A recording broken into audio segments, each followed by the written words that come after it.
Thank you. So now we're going to move right into our Power Talker number 2. You heard earlier from Dr. Teixeira that one of the big opportunity, in his view, based on his research, was education, that most folks that were polled of all demographic stripes really thought that education was important, it was a top priority. Now you're going to hear from our next speaker who's going to talk about education in Chicago. Dr. David Stovall is a professor of Education Policy Studies and African American Studies at the University of Illinois at Chicago, and he's going to talk to us about the state of public education in Chicago. Dr. Stovall.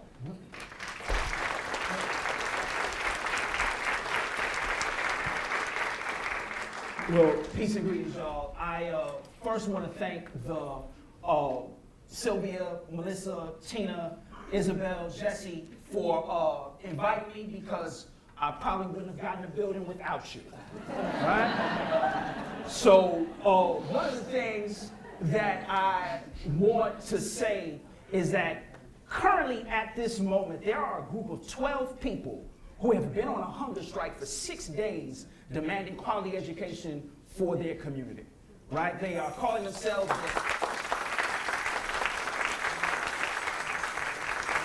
the Diet 12, and they are engaging in a process that I think is one that we need to think about.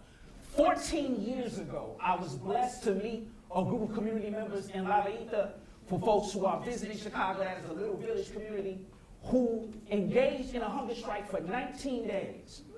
And as a result of that 19-day hunger strike, we now have the Little Village Lawndale campus on the corner of 31st and Costa. Right?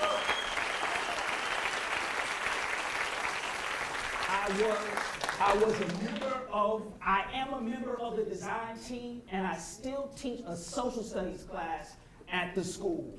First period in 2 weeks. Right? So in thinking about this, I think it becomes important for us to say a couple of things in relationship to education. And being here at the Policy Forum, I want to put something out here that some of you may diametrically disagree with me about. But I'm going to say it anyway. The education of Black and Latino students has not come because of a system. It has actually happened in spite of it. Right? So now, if we understand that to be true and we operate from those particular understandings, then this thing around education becomes important.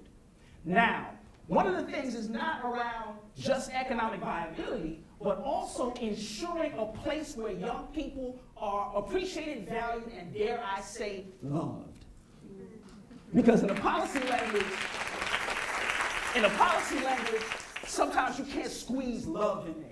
Right? You know, legislators might not know how to legislate love just yet, right? But if we're talking about this, I think there's a couple of things to put forward. One, Chicago is imbued in a neoliberal strategy to actually exclude those who have historically had the least in education. I want to be clear about that. Second, there is a variance in charter schools that we need to be very clear about and how it operates. One, there were charter schools. Remember, charter schools actually were started as a way for teachers to experiment and train other teachers on ways to engage young folks. That vision was never realized. What we do now have are for-profit corporations who are making monies on the back of Black and Latino students, right? Almost to the form of a debt peonage system, right? What my family used to call sharecropping.